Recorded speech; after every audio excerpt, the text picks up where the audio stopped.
So when I got caught with this fucking 10 strip of acid, I was a teenager in Central Texas. These fucking cops thought that they had, I don't know, like fucking Tony Montana or something. And I don't even like that fucking movie. Like, I thought that movie was fucking stupid because it wasn't real. I mean, maybe it was real for some fucking Puerto Ricans in New York or something, but it wasn't fucking real for me. It wasn't real for what I was going through, so I didn't give a shit. You know, fucking Scarface. Ooh, yeah. Fucking Al Pacino plays a fucking drug dealer. I'm a real drug dealer. Like, the people I know are real drug dealers. Like, that's fucking stupid. So, anyway. Yeah. Like, I didn't care about all that. But yeah, so I'm a drug dealing fucking teenager. Just barely fucking making ends meet or whatever, you know? And, yeah, man, I got caught with that shit. So, what it was I had somebody else's dope on me. I had somebody else's weed, somebody else's LSD on me. And I was out trying to fucking get rid of shit. You know what I mean? That's what it was. You trade the shit for money. Hey, you want this? Sure, give me some money. It's yours, you know? That's what it was. So, yeah. So I'm out doing this thing. And I'm in a car, an old red Subaru fucking station wagon. And anyway, this fucking car has a hole in the fucking water pump, right? I got a hole in the fucking water pump. I can only go so far, especially like up and down hills. And it's a standard. It's a standard, so I'm fucking ragging it out. Of course. Anyway. Yeah, I'm out fucking selling drugs in this fucking rich neighborhood, Horseshoe Bay. Yeah. And anyway, I got these couple guys with me. I sold a little bit of drugs, a little bit of LSD, a little bit of weed. I got these two fucking guys with me, and they're pretty cool. You know, I know like basically who they are and who their family is, which is not like a threatening thing. I'm just saying like I know who they are. Like they're pretty cool folks. Anyway, I got them fucking with me. One of them I fucking grew up with. I thought he was my boy. I was wrong about that. Kind of turns out later on, I was fucking wrong. The dude was not my boy at all. It was my first lessons of like the dope world. Like these motherfuckers ain't your friends. So anyway. So yeah, we fucking you know, I go out to fucking Horseshoe Bay and I sell these fucking drugs. And I fucking do the fucking thing. And I'm sitting in this fucking park. And it's like 11 o'clock at night. I'm 17 years old. I got my 17-year-old buddy with me. Plus this fucking other cat that's like, I don't know. Probably like 14, 13. You know, he was a kid to us back then. 3 years age difference. Yeah. But anyway. So yeah, man, this fucking cop fucking walks up and like when the cop pulled in, like, okay, so we're at this park in Horseshoe Bay. It's a public park. It's the middle of the night, and I'm letting my car cool down. This guy's like, hey, man, when are the cops coming? I'm like, hey, chill the fuck out. Ain't no fucking cops coming. Just chill the fuck out. It's cool. Don't worry about it, man. What's the fucking odds of the chance? What is the fucking odds that the cops gonna pull up while the fuck I am sitting here? It's cool, dude. Just relax. Hey, chill the fuck out. And everything's gonna good. Fucking headlights pull up in the fucking parking lot of the park. Whoop. Whoa. Now, I'm cool as a cucumber. I'm like, alright, it's cool. And my buddy's like, it's a cop. And I'm like, nah, man, that ain't a cop. It's fucking headlights, man. Fucking chill. It ain't a fucking cop. And he's like, nah, man, it's a fucking cop. I'm like, it's not a fucking cop. You need to fucking relax. It was a cop. This fucking guy gets out with his fucking flashlight, starts shining around everything, you know, the whole fucking thing. And, anyway, so there's me and my buddy and this other fucking guy, right? And we're all kicking it around this fucking table. And, he asked me, you know, what are you doing out here tonight? And I had already, like, as before the cop walked up, I was like, y'all shut the fuck up, don't say a word, because both of these guys were about to start tripping. And I wasn't. Like, I was a little high, but, you know, nothing. These guys were about to start fucking tripping. And, so anyway, I told him shut the fuck up before the cop. I'm like, hey, well, that's fine. Yeah, it is a cop. Y'all be quiet, and I'll handle this. Cop shows up, talk to the cop, tell the cop what's going on. Hey, you know, blah, blah. Got a hole in the water pump, and car overheats, waiting for my car to cool down. Everything's fine. Cop fucking looks, and as he's talking to us, he's shining the flashlight everywhere. You know, hey, you know, is there anything over here? You know, hey, you know, it's nothing to find. All of my shit's in my pocket. I got what, ounce or two of weed, you know, whatever. I have about 9 hits of acid, 10 hits of acid on me. Like, I don't remember how much it was. But 1 hit's a felony. Hey man, this guy's... And so he starts walking away. It's awesome. The whole thing, do the whole like interview, everything's great. You know, the other guys don't say a word. The 2 other people I'm with don't say a word. Like I told them, say shut the fuck up. I'll handle this. And we'll be about our way. It's no big deal. So anyway, I didn't even know this fucking guy had done this. My fucking boy, my buddy. I don't even call him my boy. My buddy that had done this. I didn't even realize he had done this. But cop's like, all right, well, y'all have a good night, you know, and everything's fine. You know, and I'm watching him walk off, and then fucking, you know, it hits him. Bing! You know, you'd sit. Like, I'm watching this cop walk off, and his spine straightens. With his flashlight in his hand. And fucking... It's like a cartoon, man. It's like you could see the fucking light bulb go on over the fucking guy's head. It's a fucking cartoon, right? Like, I was like, oh, fuck. What didn't I think of? Well, I didn't think of my fucking buddy throwing his fucking pot under the table. Alright, that's what I didn't think of. Never thought of that. Like, why would you do something like that? Like, that doesn't even make sense. Because not only did he throw a fucking pot underneath this fucking picnic table that we're sitting on in public, but not even all the pot. Yeah, that's how fucking smart this guy was. He still had weed in his pocket. And he pulled weed out and threw it underneath the table. I didn't know this. So anyway, fuck cop turns around and he's shown his fucking flashlight everywhere except underneath the table. He turns around, fucking shows his fucking flashlight. Bling! Shines his flashlight underneath the table. Plat! Hello! There's this weed, you know? It's in this container.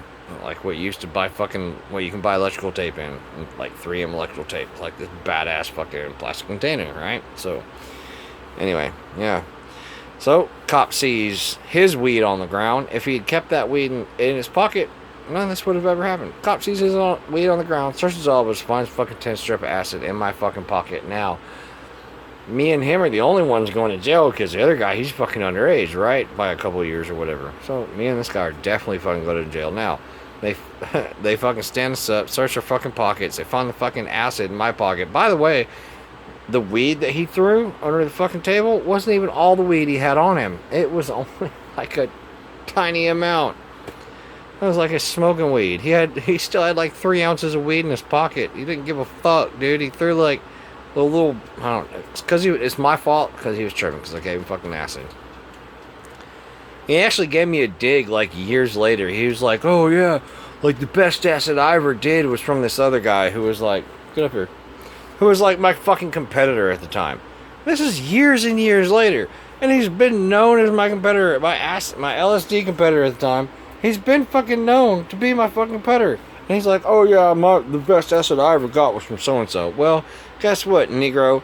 The fucking acid that you went to jail on that fucked you up so bad that you dropped weed in front of a cop, you got that shit from me. So anyway. So yeah, man. They fucking search all of our pockets and shit. Of course, I had a 10 strip fucking weed in my pocket wrapped up in a piece of aluminum foil, which is horrible for LSD apparently, but fuck it, whatever. I didn't know. Fucking I didn't know. And yeah, that's a whole story about the cop pulling the fucking acid out of my pocket. That's a whole different story. But anyway, so I end up in fucking Llano fucking County Jail in the middle of fucking Central Texas, right? Thinking I'm going to prison for the rest of my life because, of course, if you get caught with fucking any LSD at all, it's an automatic manslaughter charge. You go to prison for 20 years, right? It's the word on the street. I knew no better. It's foolish. It's stupid. First of all, no manslaughter charge. That was possession of a controlled substance because my shit was real. Like, I don't know what the fuck everybody else was selling at the time, but apparently they said because there's strychnine in LSD, you automatically get a manslaughter charge. Completely ridiculous, in my case anyway. Listen, I sold the real fucking deal, Holyfield. Like, it was LSD, it was lysergic acid diethylamide, no problem. But anyway, so yeah. So I'm in jail with this guy. He's tripping balls, by the way. He's tripping balls. And I'm sober. How am I fucking spend the night in this guy? in jail with this guy. And anyway, he fucking knows a guy in the next fucking cell, and he's slipping the cigarettes and shit. And so I'm in the fucking cell. I'm in the holding tank with this guy all night, and he is fucking fucked up, tripping balls, bloop, laughing, giggling, the whole fucking thing. And I don't realize like what I've just done. Like I didn't realize that this is gonna fuck up my whole life for the next 40 years. I had no idea. Even longer. I had no idea. I thought, well, fuck, man, you know, a little acid or whatever. Anyhow, so this fucking, we're kids. We're like, fucking, yeah, we're kids. We're like 17 years old. This guy's fucking mom comes and gets him the next morning as we're eating fucking the lunch tray chow. On that particular jail, on that particular cell. He'll be several more jails and several more cells to follow. But in this particular jail, in this particular cell, fucking dude's mom shows up in the middle of it, right? And so, fucking leaves, right? Makes bail. Fuck. He goes, dude. It's like my fucking, not like my homeboy, but it's like one of my, like, good friends or whatever. Like, dude, I'm not gonna leave you in here, man. He's like, I'll bring you cigarettes every week. He's like, dude, trust me. Everything will be great. Everything will be fine. I'll bring you cigarettes. I'll put money on your books. It's all good. Don't worry about a thing. I didn't see this fucking cat for probably 10 fucking years. Plus he snitched on me. And not only did he fucking snitch on me, but when he got out, he told everybody else that I was a snitch. Hang on. Let that fucking set in for a minute. Let that fucking soak in. Let it soak in. All of my friends, alright, everybody that, well, not all of my friends, I'll grant you. Just these fake motherfuckers that I had around me because I could fucking provide narcotics for them. So these friends all thought that I was going to fucking prison for the rest of my life because I got caught selling acid. Which was stupid. But anyway, this guy fucking got out, snitched on me, got off by snitching on me, which, hey, you know, whatever. Hey, it was my dope. Most of it. I don't know. He got off scot-free with no criminal record. And when I got out, I realized that I had the reputation of a snitch because I had gotten out of jail. And I realized that these people that had no clue at all, like, I'm not a lawyer, but these people had no idea how the law worked at all. I got out with the fucking label of a snitch. So this little cash area was no longer viable for me. I had to go, back to my roots. And I did. Fucking went back to people that knew that I wasn't a fucking snitch. That's a fucking... like, and, hey, no one ever said that to my face. Believe that. That's the truth. No one ever called me a snitch to my face. But I heard through, like, proxy and through this and through that, oh, yeah, the reason so-and-so doesn't fuck with you anymore is because you got out of jail on a fucking LSD charge, you know. Nothing happened. That's a whole other different fucking... That's a fucking hour-long fucking discussion on how that fucking worked. I didn't know how the fucking law worked. I still am unclear. There's, like, stupid laws. I know a lot more. Yeah, man. Yeah. So, anyway. Yeah, this motherfucker got out of fucking jail. Snitched on me. And I don't think it was necessarily him, although it may have been. Snitched on me. And then all my friends were convinced that I was a snitch. So when I finally managed to get the fucking bonded out of jail, I had no one. I had all these friends. I have fucking places all over the place. I could just fucking show up. Boom. Done. Now I got out of jail and there's no one there. Or so I thought. Actually, there were people there. There's the right people that were there. And the wrong people, you know, they never... I don't know what the fuck actually ever really happened to him. I know the fucking guy that fucking told me he was going to be there or whatever and bring me cigarettes. I know that he married a woman that he hates, that his whole family hates. He had children with this woman, and he's a miserable fuck right now. He's a miserable fuck. And when he was like, when he thought he was on top of like his life game, I actually got back in touch with this guy because we worked for the same company. It was hard to avoid him. I actually got back fucking in touch with this guy. Long time ago. I don't know. That's how fucking old I am. I actually fucking... Anyway. Got back in touch with this guy. And, He actually kind of treated me like a piece of shit and even told me that he never actually liked me. Like, that he just put up with me because, like, I happen to be, like, in the group that, I don't know what his fucking rationale is, whatever it is, but his words were, he never really liked me, he just put up with me.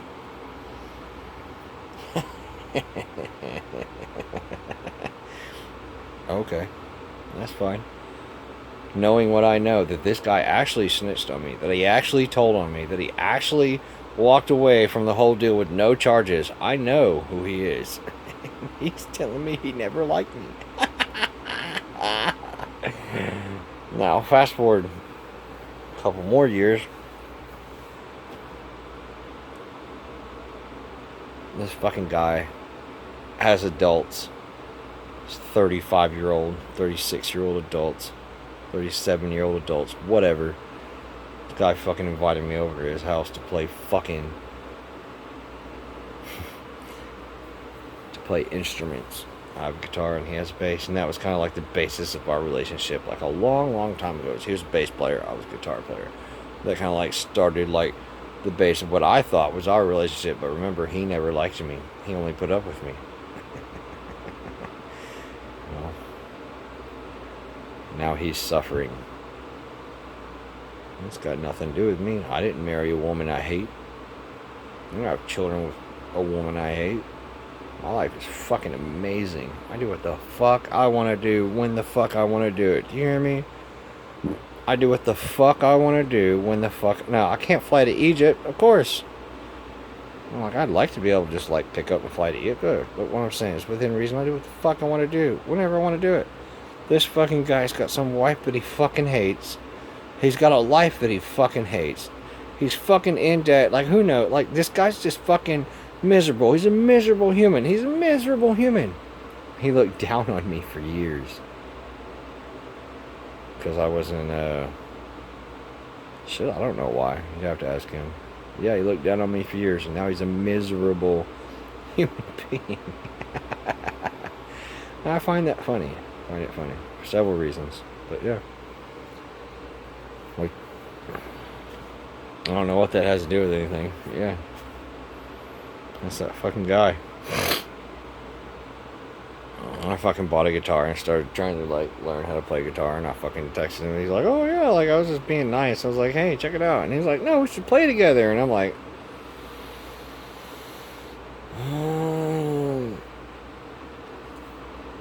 yeah. I just never really texted him back, honestly. Like, there was no response. I was just like, I said, yeah. It's part of how I became a felon. You got lots of stories about how I became a felon. Fucking 38 years old and I'm a fucking felon. Can't own a fucking gun. Can't hunt. It's crazy.